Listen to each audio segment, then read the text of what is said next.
Hello media cricket viewers, உங்க எல்லாருக்கும் ஒரு பெரிய வணக்கம். இன்னைக்கான வீடியோ என்ன அப்படின்னா, ஐபிஎல் 2024 நடந்து முடிஞ்சிருச்சு இல்லையா? ஸோ இதில் ரொம்ப எக்ஸ்பெக்ட் பண்ண ஒரு பிளேயர் ஆரம்பிக்கிறதுக்கு முன்னாடி அப்படின்னா சமீர் ரிஸ்வி அப்படின்னே சொல்லலாம். சிஎஸ்கே ஆல்மோஸ்ட் 8 கோடி ரூபாய்க்கு கொடுத்து இந்த யூபி பிளேயரை எடுத்தாங்க.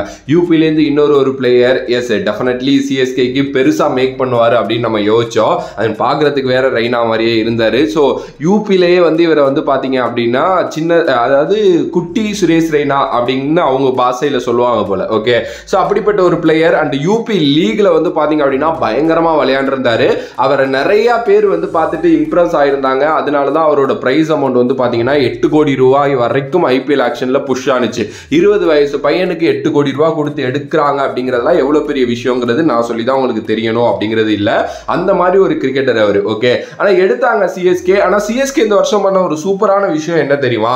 எப்பவுமே இந்த யங் டேலண்ட்ஸை எடுப்பாங்க, ஆனா விளையாட வைக்க மாட்டாங்க. ஓகே, அது காலங்காலமா நம்ம பார்த்துட்டு இருக்கோம். பிகாஸ் சிஎஸ்கேவோட மந்த்ரா வேற என்ன அப்படின்னா எக்ஸ்பீரியன்ஸ் கேம்பெயினர்ஸ் வச்சு போறது அப்படின்னு சொல்லிட்டு. பட் ஆனா இந்த வருஷம் அவங்க ஸ்பெஷலா ஒன்று பண்ணாங்க. சமீர் ரிஸ்வியை ஃபர்ஸ்ட் மேட்சே ஆட வச்சாங்க. எஸ், ஆனா அவருக்கு பெருசா பாத்தீங்க அப்படின்னா பேட்டிங் சான்சஸ் கிடைக்கல. பிகாஸ் அவரோட பொசிஷன் அப்படிங்கிறது நம்பர் 1, நம்பர் 2, நம்பர் 3 இந்த 3 இடத்துல அவர் இறங்குறது தாங்க. அதை தாண்டி அவர் கீழே அடிக்கிறது அப்படிங்கிறதெல்லாம் பாத்தீங்க அப்படின்னா அவருக்கு பெருசா ஒர்க் அவுட் ஆகாது. பட் ஆனா நெட்ஸ்ல சமீர் ரிஸ்வியை பார்த்த ஸ்டீஃபன் ஃபிளமிங் ஸ்பின்னர்ஸை நல்லா டேக் ஆன் பண்றாரு. ஸோ ஸ்பின்னர்ஸ் அடிக்கிற அந்த பொசிஷன்ல வச்சுக்கணும். ஸ்பின்னர்ஸ் எப்போ வருவாங்க? ஒரு 6 ஓவருக்கு அப்புறம் தான் வருவாங்க, ஒரு 10 ஓவருக்கு அப்புறம் அப்படிங்கிற ஒரு ஸ்ட்ராட்டஜி இருக்கும்ல.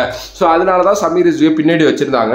பட் அதுவே அவருக்கு பேக் ஃபயர் ஆனிச்சு அப்படின்னு தான் நான் சொல்லுவேன். ஏன்னா ஃபியூ மேட்சஸ் தான் பேட்டிங் சான்ஸ் கிடைச்சிச்சு. அதுலயும் பாத்தீங்க அப்படின்னா நல்ல இன்னிங்ஸ்லாம் ஒரு சிலது ஆடினாரு. குறிப்பா அந்த ஜிடிக்கு அகைன்ஸ்டா விளையாண்ட இன்னிங்ஸா இருக்கட்டும், இல்ல இன்னொரு மேட்ச் பாத்தீங்க அப்படின்னா கடைசியில முடிச்சு கொடுப்பாரு. அதுவும் ரொம்ப நல்லா இருந்துச்சு. அதை தாண்டி 2 டக் அவுட் நடந்துச்சுன்னு நினைக்கிறேன்.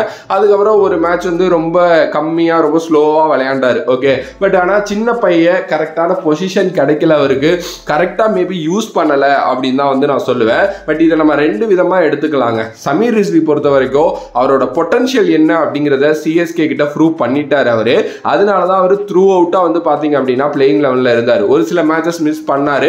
ரகானிக்கு நிறைய ஸ்கோப் கொடுத்தாங்க. பட் ஓகே, அது பாத்தீங்க அப்படின்னா எக்ஸ்பீரியன்ஸ் கேம்பெயினர் அப்படின்னு எப்பவுமே சிஎஸ்கே போவாங்க. அதனால இன்னொரு விஷயம் பாத்தீங்க அப்படின்னா அவரோட பொட்டன்ஷியலா கரெக்டா சிஎஸ்கே யூஸ் பண்ணல அப்படின்னு தான் நான் சொல்லுவேன். அஜிங்கியா ரஹானே ஃபெயில் ஆகுறாரு அப்படிங்கிறப்பயே ரச்சின் ரவீந்திராவையும் நீங்க உட்கார வச்சிருக்கீங்கிற சமயத்துல சமீர் ரிஸ்வியை ட்ரை பண்ணி இருந்திருக்கணும் மேல. அதை சிஎஸ்கே ரொம்ப விட்டுட்டாங்க.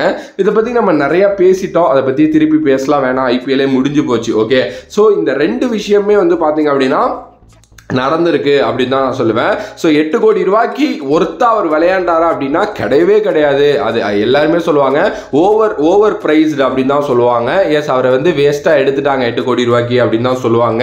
அதை நான் அக்செப்ட் பண்ணிக்கிறேன். ஆனால் இன்னொரு விதத்தில் அந்த 8 கோடி ரூபாய்க்கு இருக்கிற அந்த ஸ்டஃப் அவர்கிட்ட இருக்கு. அந்த ஸ்டஃப்பை வாங்காம விட்டுட்டாங்க சிஎஸ்கே அப்படின்னு தான் நான் சொல்லுவேன். எனிவே நெக்ஸ்ட் ஆக்ஷன்லையும் அவர் சிஎஸ்கேக்கு வரணும் அப்படின்னு தான் எல்லாருக்குமே பாத்தீங்க அப்படின்னா ஆசை இருக்கு. ஸோ இந்த வாட்டி அவரை ரீடைன்லாம் பண்ண மாட்டாங்க, கலட்டி விட்டுருவாங்க. இன்கேஸ் இந்த சீசன் அவருக்கு ஒரு எக்ஸ்ட்ரானரியான சீசனா அமைஞ்சிருந்துச்சு அப்படின்னா டெஃபினெட்லி அவர் ரீடைன் பண்ணி அடுத்த ஃபியூ இயர்ஸ் அவரை சிஎஸ்கேல வச்சு விளையாட வச்சிருப்பாங்க. பட் அது அப்படி அமையல. ஆனாலுமே எனக்கு ஒரு ஹோப் இருக்கு. எஸ், அவரை ரீடைன் பண்ண மாட்டாங்க, ஆர்டிஎம்லையும் எடுக்க மாட்டாங்க. அதே நேரத்தில் மற்ற டீம்ஸும் அவருக்கு பெருசாக போக வாய்ப்பு இல்லை. ஸோ மேபி பேசிக் அமௌண்ட்டில் அவர் கிடைச்சாரு, ஒரு 20 லட்சம் ரூபாயிலேருந்து ஒரு கோடி டு 2 கோடி கூட வச்சுக்கோங்களேன், கிடைச்சாரு அப்படின்னா அதை பார்த்தீங்க அப்படின்னா சிஎஸ்கே யூஸ் பண்ணலாம், எடுத்து வைக்கலாம். ஏன்னா நல்ல டேலண்ட்டுங்க, அதில் எந்த ஒரு டவுட்டுமே இல்லை. டொமஸ்டிக் கிரிக்கெட்டில் பயங்கரமாக ஆடிட்டு இருக்க ஒரு டேலண்ட், சின்ன பையன், எல்லாமே உதவியாக இருக்கும். ஸோ பார்ப்போம், நம்மளோட ஆசைகள் நம்ம சொல்கிறோம். பட் சிஎஸ்கே அவங்க எனக்கு தெரிஞ்சு இந்த வாட்டி புது சிஎஸ்கேவாக உருவாகிடுவாங்களோன்னு தான் தோணுது. Because of new captain and ஒரு நியூ டீமா இருக்க போறாங்க அவங்க அப்படின்னு நான் யோசிக்கிறேன். வெயிட் பண்ணுங்க. உங்களோட கருத்தை மறக்காம கமெண்ட் பாக்ஸ்ல கமெண்ட் பண்ணுங்க. If you like the video please like, share and subscribe to நம்மளோட கிரிக்கெட் சேனல்.